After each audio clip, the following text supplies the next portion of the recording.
Hello everybody and welcome to today's live stream. It's the Let's Talk Wednesday live stream, and we've got a couple of things that we need to talk about. The contract leaks, shirts on sale, what's going on. We've had it come out today that Josh McCracken is not going to be with the club either. He has left the training. That was put out about 5 minutes ago, and we got apparently a lot of managers that are looking at the job. So it will be very interesting to see how when they do in the next couple of days and how we start to push on and look at where we go from here. So the reason the stream is going live a lot earlier than normal is mainly because it's too bloody hot up here and I want to get this over and done with because I'm already sweating balls. I'm already really, really hot. Evening, pal. How are you? I am not too bad, thank you very much. But I'm sweating. I'm sweating a hell of a lot. I'm trying to get this over and done with as fast as I human possibly can because it is so goddamn warm tonight. It's not nice. It's not even human. Sorry about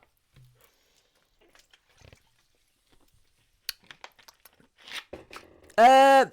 It could do, Luke. It could do. It backed from what we got told beforehand to now. It could still happen, but there are that still possibility still after a Premiership job. But you don't know. At the moment, you have no idea what's going on with that. Like people were saying earlier before I came on Twitter that apparently Gary Rowett got the job on a 2-year contract. At the moment, no one knows what's going on. And what makes it a little bit worse is the fact that we had the situation where if something is going to happen, we're not going to know about it till really late at night, possibly, because Chansiri is currently in New York? Boston, I believe, with his family. They do like a little trip out there all the time, so we're not going to know until late. But we'll start with the contract leak. So we have accused Newcastle United of leaking that there've been contract leaks out of Steve Bruce's contract for them to go in and get him. And if that's the case, that could have come from anybody. That could have come from Bruce himself. It could have come from Bruce's agent. We don't know. That could have come from absolutely anywhere. But that's one of the reasons we are taking them to the Premier League to report them. And to be fair, I kind of agree with it. It needs to happen. Something's a bit dodgy about it and it doesn't add up and it's not great. So it'll be interesting to see what happens with that. Let's read this. When do we expect a manager going to be before or when the season starts? I'm hoping it before the season starts, mate.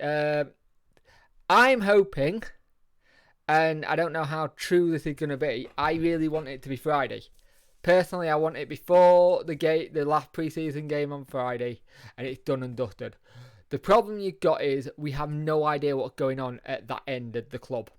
It could be that it's already signed, sealed and delivered and we're just waiting to announce it. It could be we're still negotiating a contract or whatever. At the moment, we have no idea what the hell is going on in that sense. And it's a shame, really, because you've got the situation where we could get ahead of this, have someone in, but at the same time, I'm starting to think if we knew Steve Bruce was going, right, we think we should have got it straight away, but I think it's a hard one for Chansiri because you don't want to rush in and get the wrong person, and it took him a long time to get Bruce to come to the club. So it's one of those ones where I understand that he wants to make the right decision and he wants to think about it, and I completely get that. So it'll be interesting to see what happens there. Personally, I think it needs to be by the end of this week. We can't go into the first week of pre-season looking at still looking for a manager. It needs to be in before we kick that first ball. And you've got the likes of Coleman mentioned, Monk mentioned, Rowett mentioned, Houghton's apparently back in it now. And it's one of these things, we have no idea what's going on. Maybe Chansiri had done something to twist Houghton's arm. Maybe there's something else. We don't know right at this moment. Ideally, like I say, it needs to be Friday, but I don't see it, to be honest with you. I hope to be proven wrong.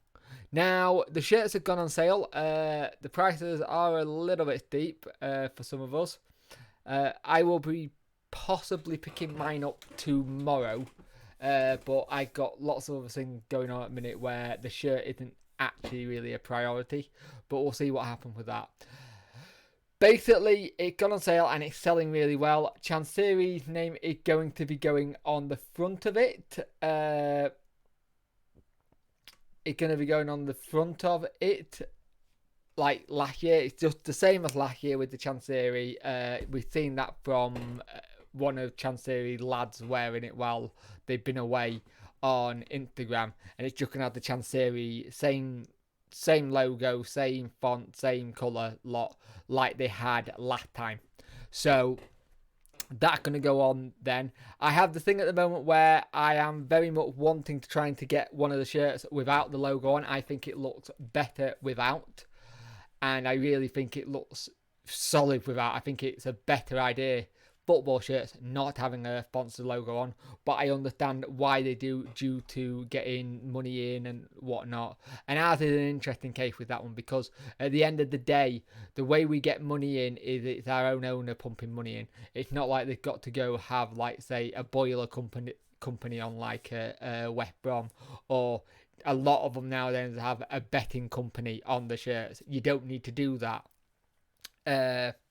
With how we're doing it. That might change in the future, but you don't know. So let's go on the pricing then. The pricing is 60 quid for adults. I think it was 50 quid for infants. And I think it was a bit less for juniors. I can't remember off the top of my head. But people are still saying it's a ridiculously expensive shirt, but at the same time, I do have the situation where we are not actually getting these from, say, like Adidas, Nike, Umbro.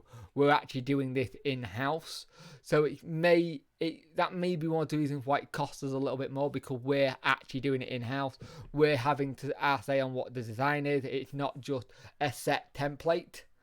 And it's not a set template where they can just go, this is a template, everyone else's shirt who's signing with us this year, it can have this shirt. We get to have a little bit of leeway, and that could be one of the reasons. It could be the cost of the shirt to make and stuff is the reason why we need to. I do personally think if we could do them at 40 quid, we'd probably sell a lot more and get a lot more money out. But that's one side of the business. We don't know what the profit margins are when it comes to shirts. We don't know how much we make in profit from selling football shirts. It's just not something that comes out in terms of figures and facts and all that kind of stuff. We are looking like I said at the beginning, we are not going to be signing Josh McCracken. He has left today. Good luck to him wherever he goes. He'll be a solid person to get in whoever midfield it is.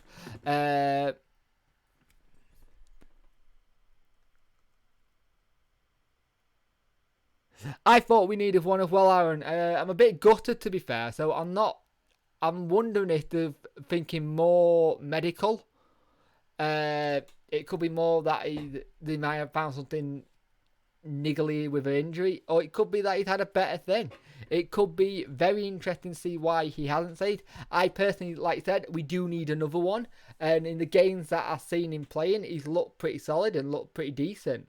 So it'll be interesting to see how that goes. Let's have a look. Houghton looks like he's back in. Yeah, it depends on who in the know or what bloody media channel you read or go to. 1 minute, Houghton back in it. The next minute, Gary Rowett signed a 2-year deal. We don't know. At the end of the day, we have no idea who's getting the job at the minute. For all we know, it could be smoke and mirror if we're getting someone we've never heard of. So it'll be interesting. So, of the newbies, who's left us so far? McCracken has gone. Who else? So far, it's just McCracken has gone. And to be fair, he was on trial. It wasn't really... he wasn't actually signed as a player. He was just on trial. We were looking at him to see how he'd gone. We let him come train with us. Harris and all the other ones are still here. They're still here. They're not going anywhere.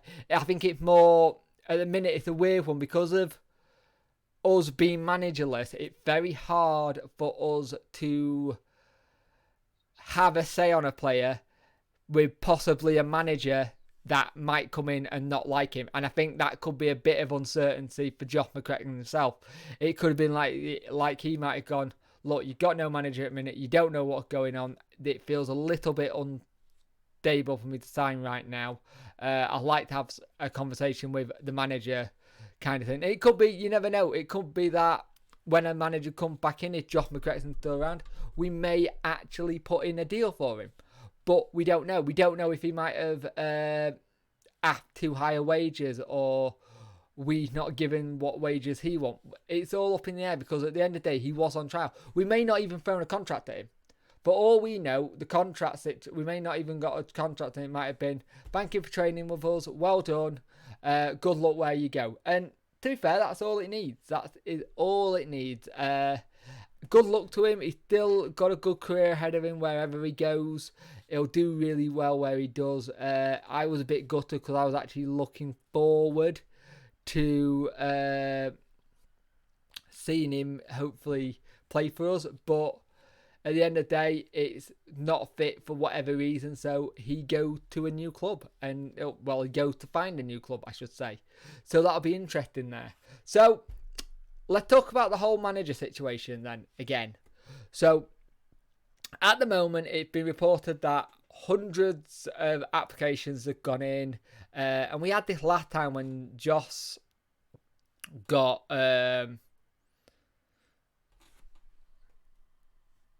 I haven't seen about Onama. I know he's... I know Onama is transfer listed. Let's have a look. See if I can find him. Josh Onama. Let's see if he's already gone. Josh Onama. Fulham fans react to wanting Josh Onama and... Let's have a look. What's that say? It looks like he could be going to Fulham. And to be fair, if he's going to Fulham, that makes sense. London lad.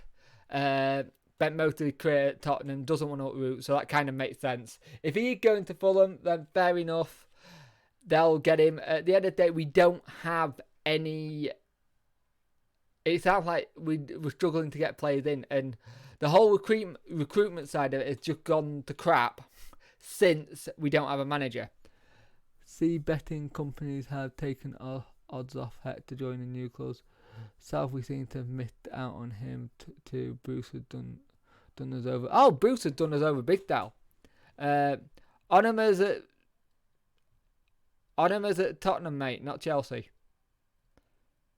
Onama's is a Tottenham lad. Yeah, Hector Chelsea. So yeah, it'll be interesting to see what happens. Yeah, Bruce has really properly done us up the fucking Eurotunnel, let's be fair. He really has done us over. He's made it so it's a week before the season starts next week, and the transfer window isn't long before it starts to... the transfer window shuts as well, so it's going to leave us very short possibly. So whoever comes in has got to have the right contact, and we've got to get players in. Hopefully the recruitment side of everything and the the recruitment side of Wendy, who Bruce brought in, is still in place, or are we going to get some players from the people who have been advising Chansiri? And it could be that this person's just going to say, sign him, and him, this will go into this account. Whatever, we don't know. At the minute, it's going to be very interesting to see what happens, because, again, it's in a really, really shit situation that, at the minute, we don't know who we are going to sign. We have no idea who the hell we're going to sign at all. Because until a new manager's in place, and he knows what he wants to do and what players he wants in, we're going to be stuck in limbo. Anima is to Chelsea. He won't come to Wednesday now. Only was interested because Bruce likes him. Yeah, it could be that. It was very much. It did seem like he was here because of Bruce. But let's be fair. Josh Onama was here before Bruce came, so he got to have seen something he liked with the club.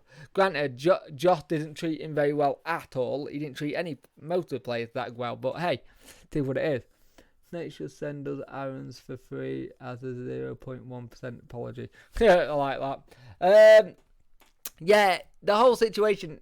If we get any loan players or any players from Newcastle, it shut us up or drop whatever action. But now we're actually looking at reporting them or have reported them to the Premiership.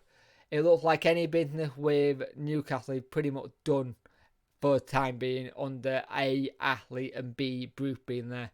I can't see Chansiri letting any players go to Newcastle either, unless he seriously tried to get the pants down on them. Because at the end of the day, Bruce and Athlete are a match made in heaven. They really are. There couldn't be two people more suited for each other. Yet, you have also got the other thing as well, that they are spending money. They spent 40 million on a striker, and it's also sounding like there's going to be a statement about the embargo soon, about it being due to like an official one saying it's done and it's finished with and we're not in embargo.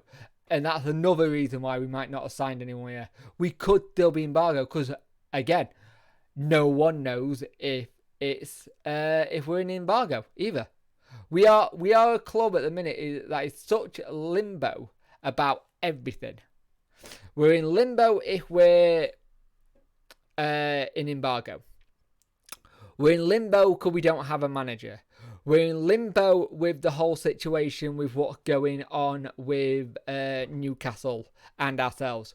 At the minute, we have a situation where the start of the season, so far, Bullen and the boys look quite positive and look like they're ready for the season, which, with everything that's gone off, is a massive positive. Let's all, in theory right now, praise Bullen and the team that's there at the minute for keeping them level-headed and keeping them focused on playing and making sure it's like, at the end of the day, you can only affect what's going on the pitch. Off the pitch, you have nothing to say in this, nothing at all. This isn't your fight. It looks like Zhao seems happier now because that seems to have gone dead now. It seems like that could have been all paper talk as well. Yeah, so we got to start thinking more about the season, try and think less of this, but the quicker we get something about the embargo out and the manager situation sorted, the better. It really is. To be fair, I wouldn't mind Coleman or Rattle, back both of them and get behind them. But Houghton is number one by a mile. Yep, I agree. Hang on. Pardon me. I agree with you there, Connor. Very much so. At the end of the day, whoever comes in, we have to back him, even if it's someone you don't particularly want, i.e. for me, Gary Monk. I would love to see either Coleman or Rowett. They do have a bit of thing. I think the thing you've got with Rowett is that he is a little bit Steve Bruce-ish with the way he jumped from Derby to Stoke because he thought he could do better and get him up straight away. I think if he stayed at Derby, he probably would have got him up the following season. If Rowett does come in, though, there is the good thing that Rowett got Sam Winnell playing well and scoring. So if Rowett did come in, that's one person who's actually going to be very happy there. And you never know, he might be already telling some of the lads what it's like to train for him, what it's like, how he does things, just in case. Because he played with him before, he worked under him. So that could be a good one. So it'll be interesting to see what happens. Been watching the highlights and the two I noticed who don't look interested, Reach and Rhodes. To be fair though, Rhodes have played that way before, and Reach sometimes does that as well. I think you're reading way too much into a pre-season game. It's pre-season. At the end of the day, pre-season games are about fitness. For all you know, mate, they could have been just getting things sort of ticking along and hoping to carry on as just see and make sure they don't get injured. At the end of the day, it's a lot to read into looking at people's body languages when it's a pre-season game, because at the end of they're not up to speed. They're not going to be running at 100% like in a real game. So I wouldn't read too much into that. If there is a deal for either Rhodes or Reach, I think we do cash in on them a little bit. But at the same time, if we cash in on them, we got to replace them. And the thing you've got there is, when are we going to replace them? Like, at the minute, we still haven't announced Kieran Lee's official contract. Everybody else has had theirs done, except Kieran Lee. So what's going on there? So, yeah, like I said, it looks a very interesting situation at the minute, because right now we have no idea what is going on at all. Give me a minute. My laptop's deciding to cool that down a little bit. I apologise about the fan. Not a lot I can do about it. It's just ridiculously warm in here, and my laptop doesn't like it, so I don't want to happen what happened last time. So yeah, if we can get something sorted soon, the better. But this is Sheffield Wednesday. We know what we're like. We can either sometimes play a blinder and get the right manager in and be really happy with it, and have someone a bit like Steve Bruce in knowing what's going on and how everything's going. Or we might not get that. We might get something completely and utterly different.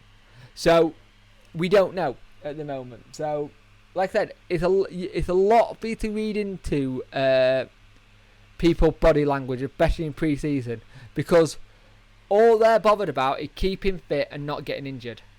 If they get on the score sheet, then that's great for the strikers. Because you look at our strikers, nearly everyone scored our strikers, so that's looking good. And that gives whoever comes in a bit of a problem as well, because whoever comes in has got the situation where we have got too many strikers. That is one position we have way too many of. If we're going to get rid of a striker, I think it got to be someone like Rowe, because at the end of the day, I think his contract is up at the end of this season, so we need to cash in on him. Fortieri's contract is up at the end of the season. Fletcher's is up at the end of the season. I think actually next year's the rebuild. This year's not the rebuild at all. I actually think next year is the rebuild, and this is we're just going to see what we got and see how we do. If we go up to the Premiership, that's completely a different story, because it will be a massive rebuild. We'll definitely keep Reed for what he's done for the club. Rowe for me needs to go. Don't think he suits our style, but then again, we don't know who the new manager is, so we won't know until at least January whether they're good enough for us to ship them out to the club.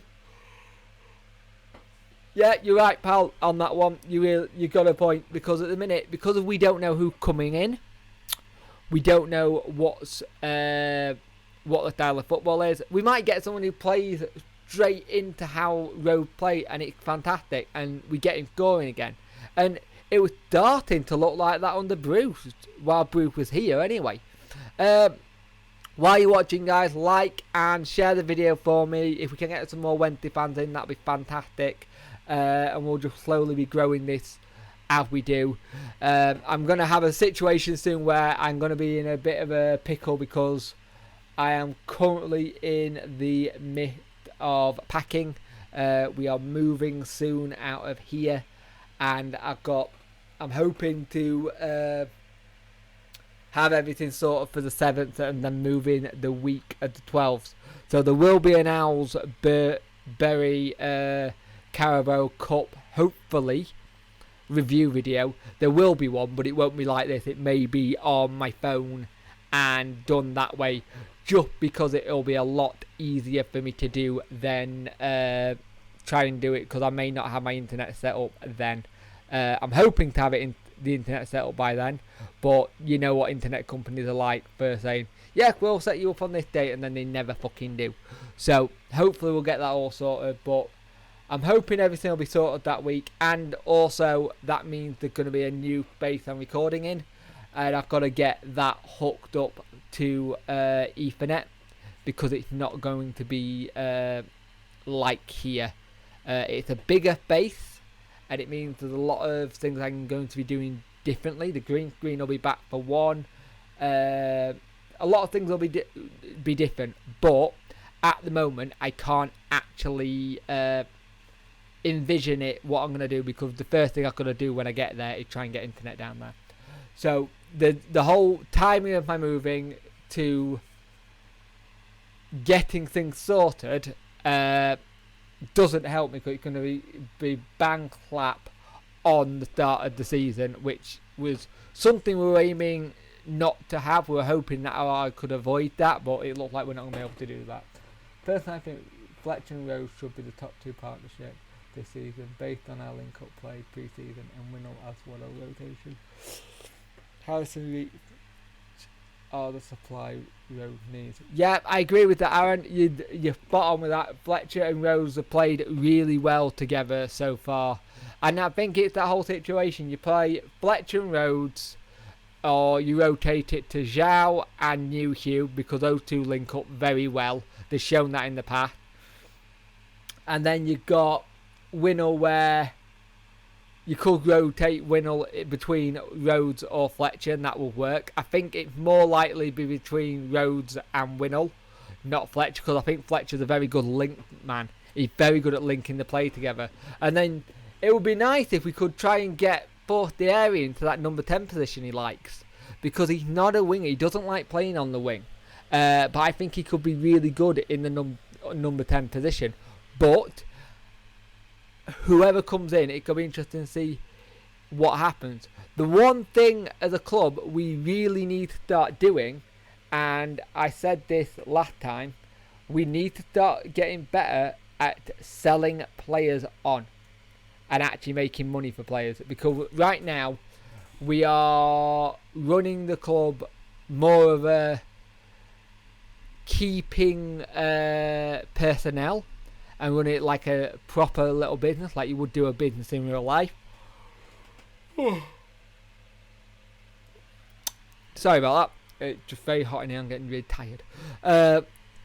Running it in a business in that sense, but a football club is completely different with how you do a normal business. A normal business, you try and keep the staff on that you got, and I guess you could say the same about a little bit about football, but at the same time, the only way you make money in football is by either getting to the Premiership, securing a good sponsorship, or making it back in transfer fees.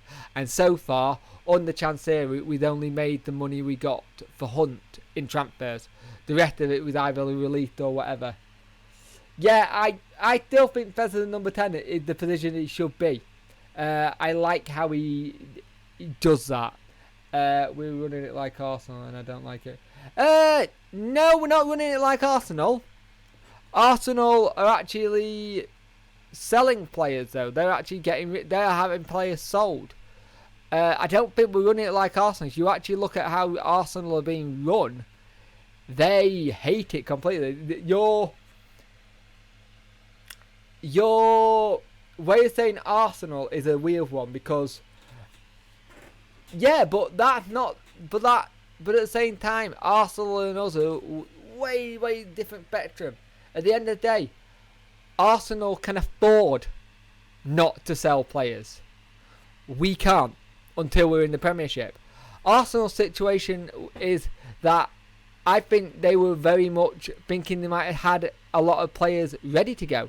You look at Arsenal's situation, a lot of fans, and they are slowly starting to sell players, but the problem is it doesn't meet their expectations, and they got an owner in Stan Kroenke who is notoriously bad wanting to have money and not giving a crap about what he buys.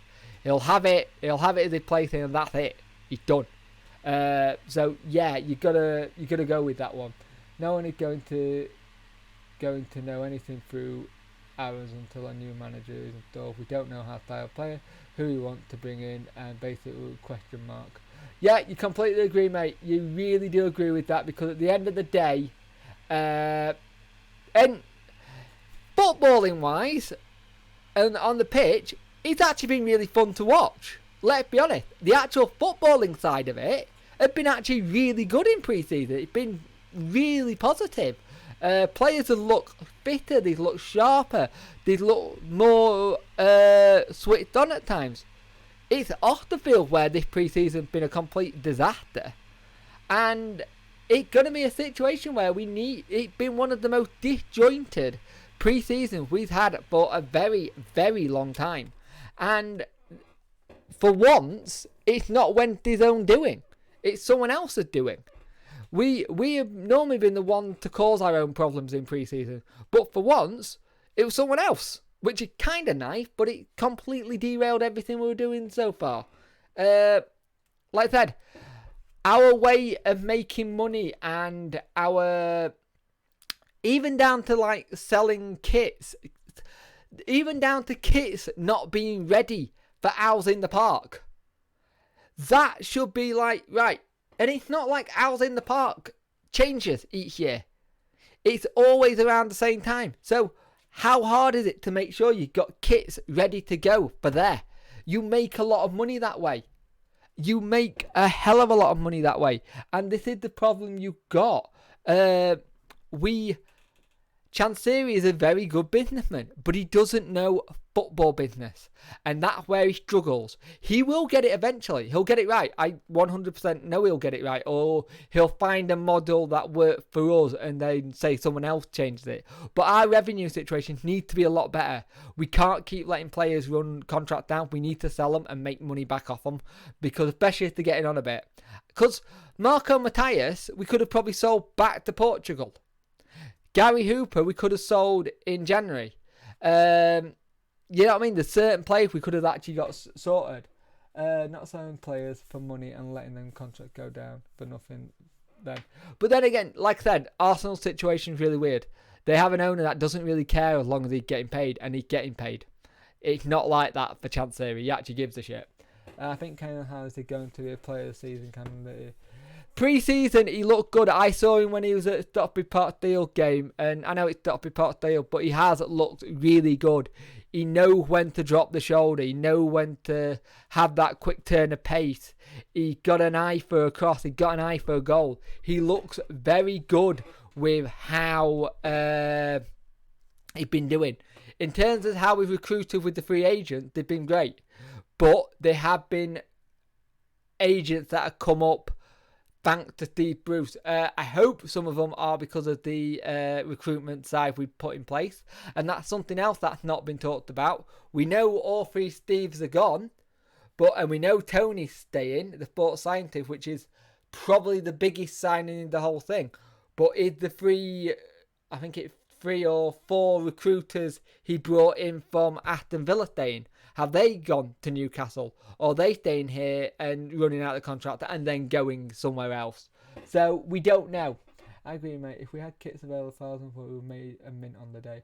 Look at our youth team. We have a few players that we may need to make a profit. Yeah, we need to start cashing in on the youth team. We need to be honest with you, Aaron, we actually need to start putting youth team in the first team and showing what they can do. Look at Jack Clark at Leeds. I don't like using Leeds United as an example at times, but look at what they've done. They sold him for 18 million. 18 million for him, and then they got him back on loan for the next bit of the season, for next year. So we could have it where we actually sell some of our youth team players. Say we sold Matt Penny to, say, someone like, I don't know, think of the team, Jake. Brighton. Say we sold him to Brighton, but he's not at the level that they want him yet. So we say, look, we'll sell Matt Penny to you on the condition he comes back on loan this season so we can have him for that. So we've not lost anything. They're paying a little bit of his wages, but we've also made money on it. We need to start getting youth team players in the team and start cashing in on them. We fucked up on George Hurst. We fucked up on a lot of good young players, and we're not being smart. And we need to start being smart. Either Chansiri need to get someone in who knows that side, I mean, like Arsenal in the sense we seem to be running their contract down for free and not selling for what they're actually worth. I think, to be fair, I really think it's a case of, and I think it's a case on everything.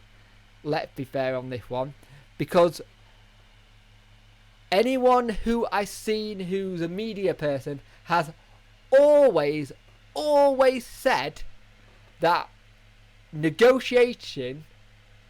having a negotiation with Chansiri is one of the hardest things to do, because the problem is Chansiri sometimes either wants what he paid for him and not willing to budge by much, or he wants more than what he paid for him. And this is the problem we've got to do. We need to start making money off the field. And yeah, we've got Chansiri the sponsorship. We've got Elevate, a company made himself. We've got D-Taxi, a company made himself. Why are they all companies he's made to bring the money in instead of actually going to a sponsorship, I don't want to see like betting things on the shirts. I don't like that. I find the whole betting movement in football alone, especially when you watch Guy Fawkes and every other fucking advert's a betting advert, it does my head in. And there are so many people who have got mental health problems and get screwed by it because they just don't know. But at the same time, we need to find other revenues that's not coming out the chairman's pocket, and that's the problem. It coming out the chairman's pocket is not someone else. Still can't believe that Newcastle still haven't given us the money for compensation for free Steve, but recently spent.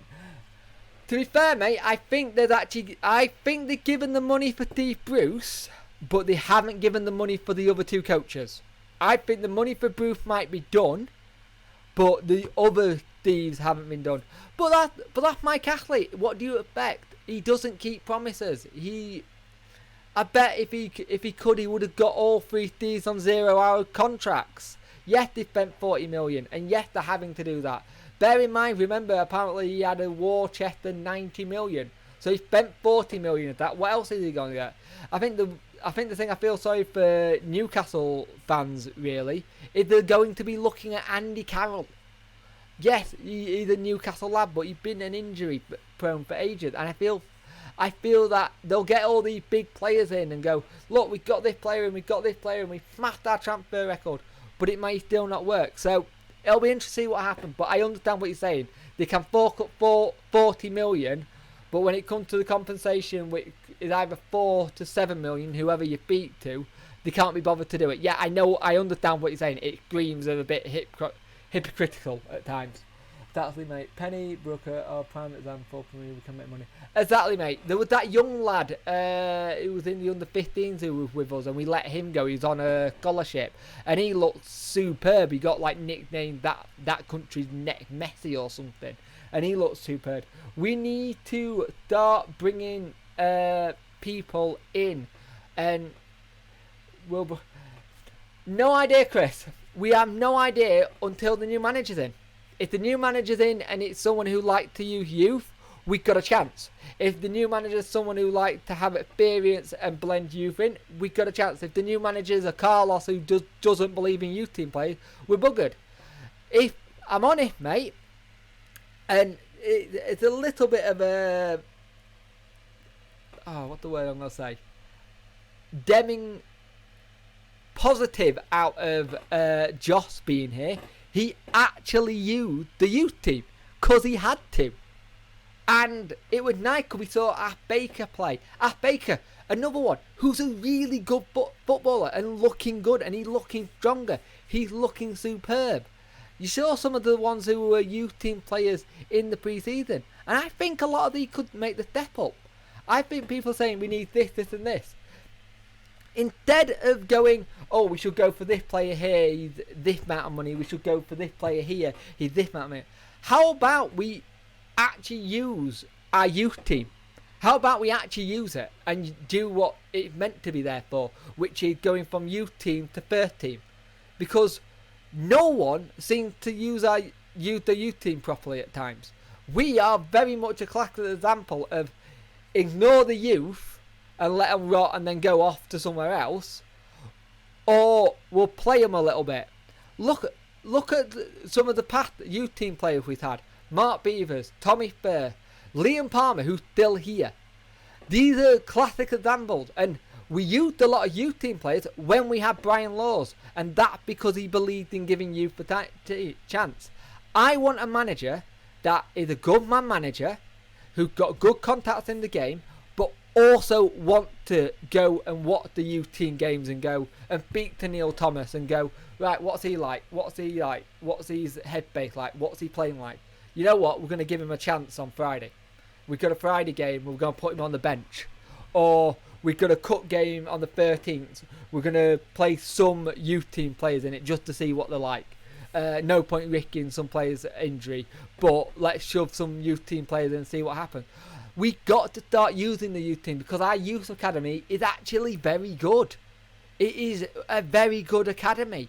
The problem is, the only reason we don't hear about it being good is because we don't promote within. We always buy what we need. We never ever promote within, and it's got to change. Look at Sheffield United, a prime example of a team that has got a great youth team set up. Look at the money they got for Brooks at Bournemouth. They made the money back on that, and yeah, that funded most of their going up to the Premiership. Look at what might happen now if they start playing youth in the Premiership. Say they give some youth team players a chance there. They could make even more money. You have to use your youth academy as the future for your team, but also the future of your finances. Because if you've got someone that good, we could have had George Hurtin when Karloff was here playing really well, and we could have actually probably sold him to Leicester or to Everton or someone like that for 10, 20, depending on how he did, 25 million, maybe more. You don't know. Look at James Maddison, Norwich. They managed to sort out their entire situation for the following season, which they got promoted in, and spent most of the money on good players, but they managed to do it. And if James Maddison, either this window or next window or whatever window it is, they got a sell-on fee. Look at Harry Maguire. Went from Sheffield United to Hull, and then when he got the move to Hull, to Leicester, they got money. The clubs who are very good at this, Sheffield United are one of them. Barnsley are extremely good at it, at selling youth team players and then putting a sell-on fee as well. This is the problem. We need to look at the examples of them because they are good teams in terms of how they run their youth. They give it a chance, they play them, they give them consistency, and that's the other thing. If you're going to put youth in, you don't just play them one or two games. You've got to let them get inconsistent. You've got to let them fight for places. And we need that in our next manager to be able to look at what's in the youth team. Instead of going, who can I bring in for this much? Maybe we can go, we have a player who's doing really well in the youth team. How about you give him a try before you go and buy someone? So hopefully we can do that. Although we've had a good pre-season, so we're going to count for nothing once a new manager is installed and his style of play. You're right, but at the same time, a new manager, if he's smart, isn't going to rip up everything that Steve Bruce and co have done straight away. If he's smart, he's going to slowly get at it. Instead of going full tilt at it and going, I'm going to tear up everything this bloke's done and start again. I think it's the situation you've got right now as a club and as a fan base. We don't know what's going on. We need to figure out what's going on, because if we don't figure out what's going on soon, it's going to had a detrimental effect on us. I am going to try and do some under 23 games this year, because I wouldn't mind doing a bit more on the under 23 side. There's actually a really good person on Twitter who does the under 23 stuff, and I'm tempted to ask him if he wants any video work doing on it or kind of thing. How the hell is my flag staying up? So we need to start using youth, and we've got to start mixing teams in. Like I said, that was the only saving grace for me, Josh Lukai. He was mixing youth and experience, but he wasn't putting the right experience in, and he was relying on youth. That does work, but you've got to have the right foundation for it to work. I think you're right, Jake. I think this season it'll be a mix of who we got on youth and rebuild for next season. What we know, yeah, and it could. You never know if the new guy comes in. Say, yeah, I was about to say January. We don't want that. If the new guy comes in soon and say he's been told to.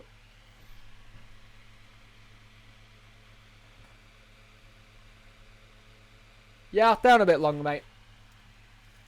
I started early today, Callum, due to the fact that it's way too warm up here.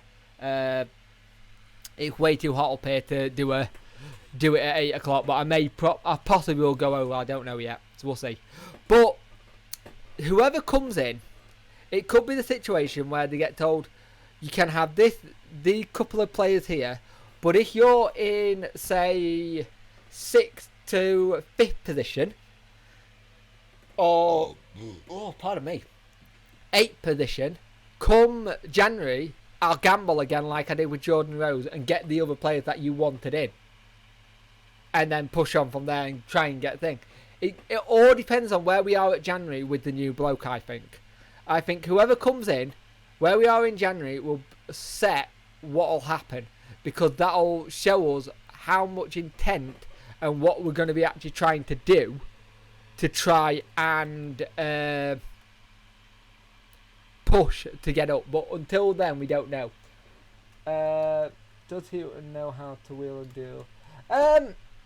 He does know how to wheel and deal. He's very good at that. He did use a lot of youth team when he was at Newcastle, because he had to. So he had done it in the past. I think he did actually bring quite a bit of youth while he was at Brighton. I think when he was Brighton manager, he relied on youth a bit at times. Promoted within. So I think he will be a good shot in that, but it'll be interesting to see what happens there. Jones is at Pigville. Joe played Jordan for at Pigville. Man of match play for me. Yeah, the weather's roasted. It's doing my head in. I'm in a Matty's attic conversion, and it's boiling. That'll be changing soon as well. I'll be in, instead of a Matty's attic base that's boiling, I'm going to be in a shed that hopefully won't be boiling, but we'll see. I can't remember what I said, mate. Yeah, Thornley's a good example, though. I like Thornley. I think Thornley's a very good player, to be honest with you. He does really well, and he's looking better and better and better. The no news on Thornley, but he has been back in training. He had been back on training, if you've seen bits of people's Instagrams. I don't know if it was a family emergency or what. The rumours were, there were some rumours about someone else. So we'll see what happens. Oh, let me check my battery. Oh, I think my battery's dead. I don't know. What is that?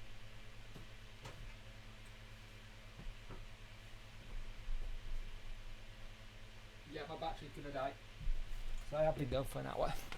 So I will apologise to the guys. I have been going for about an hour now, and my battery's dying. So I will see you in the next one, and we'll go from there. And we'll see what happens.